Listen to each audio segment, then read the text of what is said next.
সদায় মনে মনে ভাবে কি ভাবে বলুন তো কমাই ওকে এরে হলে মোর মোয়ে সিংহা হারার পরিব আর তাই মনে মনে ভাবে যদি আমার মৃত্যু হব আমার সীতার বারে কোনে অগণি চলাবো কোনে অগণি চলাবো তাই সন্তান ভাগিবই আর ভাই করে খান সোয়া সন্তান না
যেহেতু সৰুৰে প্ৰকৃতিৰ কল্পনা হৈছে এই কথাটো ৰাণীসকলক মাতি আনি কৈ দিয়াই ভাল হ'ব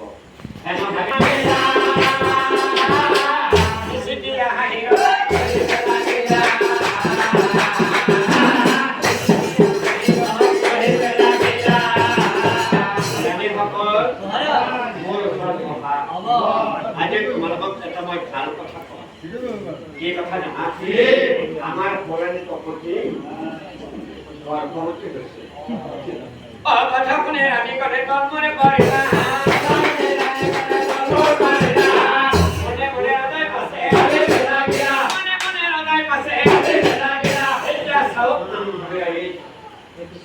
নাৰী সদায় নাৰী ইমান দিনৰ মূৰত ইমান আশাৰ অন্তত 50 জনী ভাইজা বিয়া কৰাৰ পিছত 51 কথা যেতিয়া ৰজাই ৰাণীসকলক মাতি কৈছিল সেইবিলাক ৰাইজে কথাটো কমকৈ কৰি জন্ম হয় এই সপা মাহিমাকে যদি সেই ল'ৰাটোক বা ছোৱালীজনীক লগ পায় বিষ খুৱাই মাৰি পেলাব আজিয়ে ইহঁতক সংস্কাৰ দিব লাগিব মাতৃ কি নাৰী কি সত্য কথা কি জানা যিজনী মহিলাই মাতৃত্বৰ মৰম দি এটি পানী কেঁচুৱা ডাঙৰ দীঘল কৰিব পাৰে সুশিক্ষাৰে শিক্ষিত কৰিব পাৰে এইজনী হ'ল আচলতে প্ৰকৃত মাতৃ বুজি পাইছা নহয় সৰুৰে সন্তান জন্মটো ডাঙৰ কথা নহয় সুশিক্ষাৰে শিক্ষা দিয়াটো তোমালোকৰ দায়িত্ব পাৰিবা নহয় সেই নাই ভালকে হয়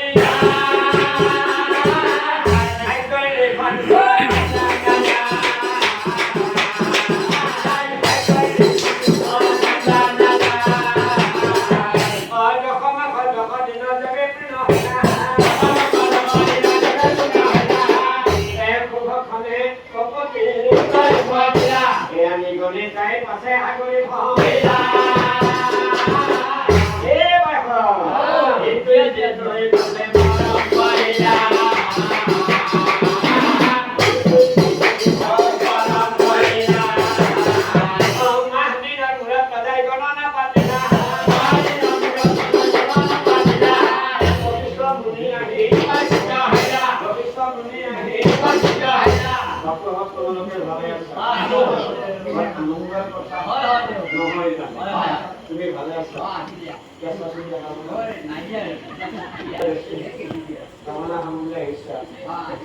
আচল কথা কি জানা আচল কথা হ'ল আমাৰ নজৰ এটা ল'ৰা জন্ম হৈছে এতিয়া মই গণনা আৰম্ভ কৰিম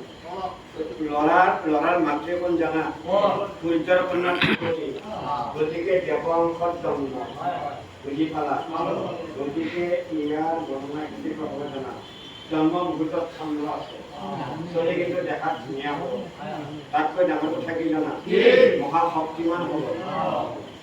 12টা কথা আৰু এটা কথা কি ডাঙৰ দীঘল হ'ব যেতিয়া সেই সমাজত থাকিব দূৰৰ পৰা দেখিব সেইটোৱে ৰাজকুমাৰ বাপৰে গণনা দেখোন আচৰিত নমুনা এই স্বৰ্গ মধ্য পাতলত অবাধে গমন কৰিব পাৰিব ইয়াৰ ইমান শক্তিশালী হ'ব যদি ব্ৰহ্মা বিষ্ণু মহেশ্বৰে ইয়াক ভয় কৰিব বাপৰে ইমান শক্তিশালী অসাধ্য সাধন কৰিব হাজাৰ জনে নোৱাৰা কাম এই শংকৰৰ পুত্ৰই অকলেই কৰিব বাপৰে বাপ কিন্তু এটা ভাল ইয়াৰ মই এটা নাম কি হ'ব জানা পদ স্বীকাৰে কুৰু ৰদ স্বীকাৰে ৰু কুৰু এনে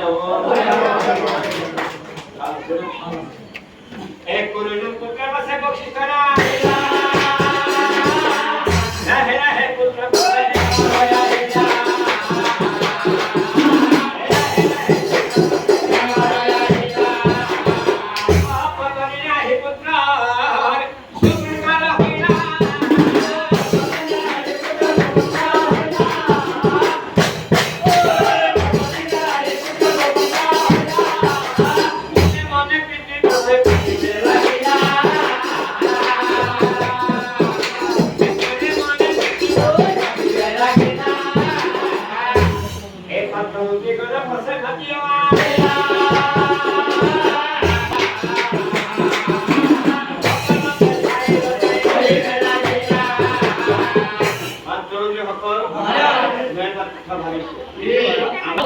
এই তাড়াতাড়ি পুত্ৰেৰ কাছে কি আছে